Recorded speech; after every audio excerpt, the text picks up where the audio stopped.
Hi, this video is about installing the cruise control on a Prius 2015 model.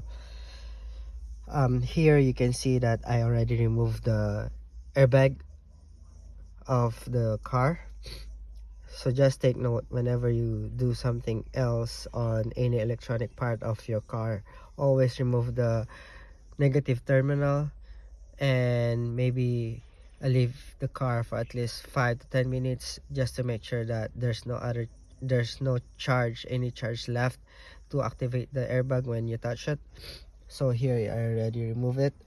And to remove the airbag, what you're going to do is you open the sides of your airbag of the steering wheel, and then push the this little wire, this wire.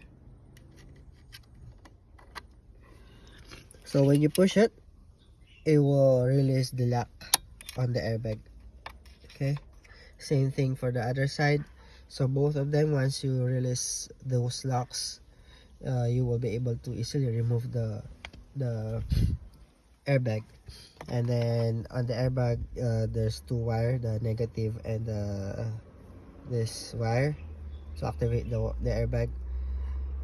You can remove it afterwards. So yeah,